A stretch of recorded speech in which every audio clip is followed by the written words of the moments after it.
Hello दोस्तों बताना चाहेंगे आज हम बात करेंगे मैन बुकर प्राइज 2021। तो इस साल का जो मैन बुकर प्राइज है वो उसकी अनाउंसमेंट हो चुकी है। वो ये व्यक्ति है जिनको ये अवार्ड दिया गया है। इनका नाम है डेमन। तो डेमन साउथ अफ्रीका से इनका संबंध है और साथ में जिस किताब के लिए इनको दिया गया है उस किताब का नाम द प्रॉमिस। ये आपने ध्यान रखना है, एग्जाम में क्वेश्चन इसके ऊपर आ सकता है। चलिए इससे पहले हम समझ लेते हैं कि मैन बुकर प्राइज होता क्या है। देखो, मैन बुकर प्राइज साहित्य की दुनिया में इंटरनेशनल प्लेटफॉर्म में जाना माना इनाम है। ओके, 1969 में ये अवार्ड स्टार्ट किया गया। 2001 तक इसको हमने जाना किस नाम से, द बुकर मैकनल प्राइज। लेकिन अभी हम क्या बोलते हैं, मैन बुकर प्राइज।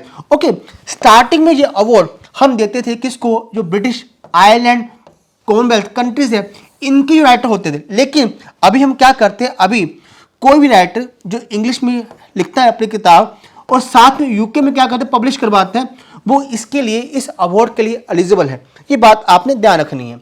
ओके, अब बात करते हैं, थोड़ा सा और जान लेते हैं। अगर बोला जाए पहली black woman, first black woman जिसको जो अवार्ड मिला है, उनका नाम है अवरिस्तो।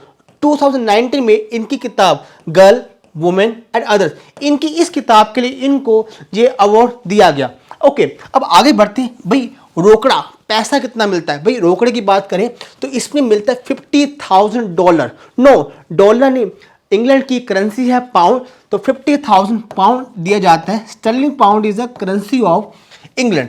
ओके, और साथ में 2500 समझना होता है क्या है, इसमें 6 व्यक्ति को शॉर्टलिस्ट किया जाता है। फाइनल जो उसका राउंड होता है, इसमें से जो एक क्या बनता है, एक इस अवार्ड को जीतता है। जो बाकी 5 रह जाते हैं उनको 2500 जो आपका पाउंड है वो दिया जाता है। और फर्स्ट को हम क्या देते हैं, 50,000 पाउंड। ओके, डेमन को क्या मिला, 50,000 मिला है। ओके, आगे बढ़िए। मैन बुकर प्राइज 2021 में देखिए, बात सुनिए, ये हम बता चुके, डेमन ने इस बार का ये अवार्ड जीता है। ओके, और पिछली बार का अगर बात करते हैं 2020 का, तो 2020 का अवार्ड मिला किसको, शिगी बैन के लिए, स्टुअर्ट। तो Stuart is a new person जिसको ये अवार्ड पिछले साल दिया गया। चलिए अब थोड़ा सा आगे बढ़ते हैं। ओके स्टूडेंट, अगर बात करते हैं डेमन के बारे में, डेमन देखिए इन्होंने पहली बार भी शॉर्टलिस्ट हुए, 2 बार शॉर्टलिस्ट हुए थे, बट जीती इस बार ही है। ओके, पिछली बार 2 बार, ये आपका 2003 और 2010 में ये अवार्ड जीत नहीं पाए। ओके, और साथ में बात करते हैं, ये तीसरे साउथ अफ्रीका के व्यक्ति हैं जिनको ये अवार्ड मिला है।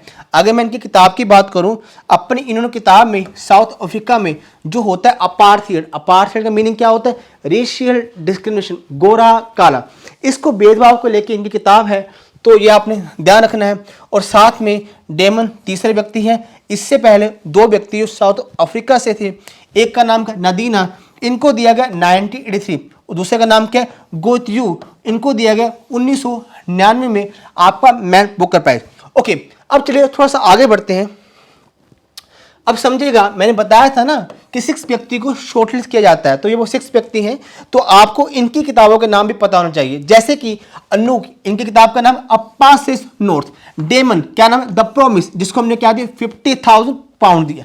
पैट्रिकिया, नोवेल टॉकिंग अबाउट दिस। इसके अलावा नदीफा, रिचर्ड और मैगी, तो ये वो व्यक्ति हैं जो क्या हुए थे, इस पर्टिकुलर अवार्ड के लिए शॉर्टलिस्ट हुए थे।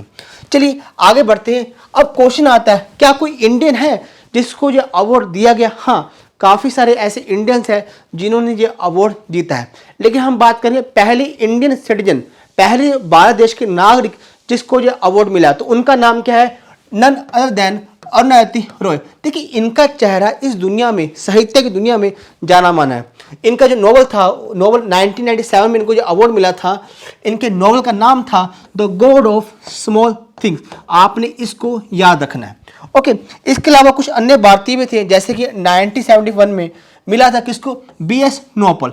एक बात समझना, ये उस समय इंडिया के नागरिक नहीं थे, लेकिन हाँ इनका संबंध इंडिया से था, इसलिए हम कह सकते हैं first person of Indian origin, तब आपने इसको टिक करना। लेकिन अगर बोले फर्स्ट इंडियन सिटीजन, तब आपने टिक करना आंसर अरुंधति रॉय।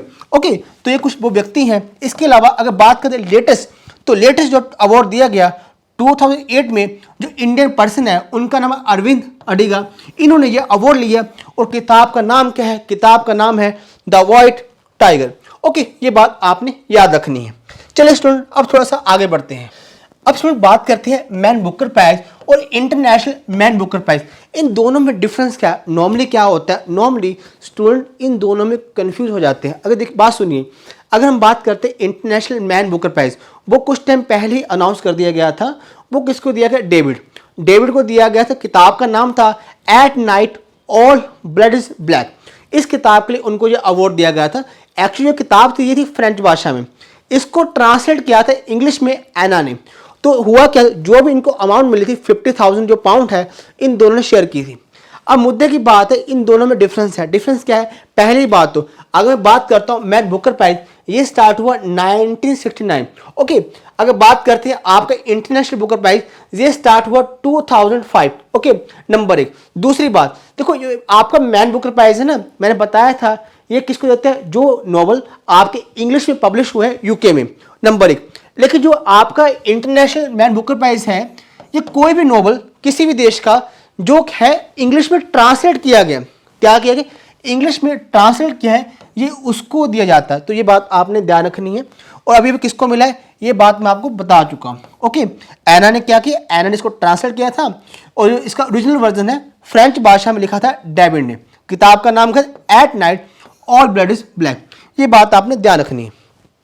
चलिए स्टूडेंट, इससे पहले मैं लेक्चर आज का ख़त्म करूं, बताना चाहूँगा कुछ हमारे कोर्स चल रहे हैं, रिकॉर्डेड लेक्चर भी है, लाइव भी है। अगर आप ज्वाइन करना चाहें कर सकते हैं, ठीक है जी। इसके लिए करना क्या है, जो हमारा नंबर है उस हमारे नंबर पे आप संपर्क कर लीजिएगा, ये नंबर दिया गया है। चलिए स्टूडेंट, आज के लिए इतना काफ़ी है। थैंक यू सो मच, धन्यवाद।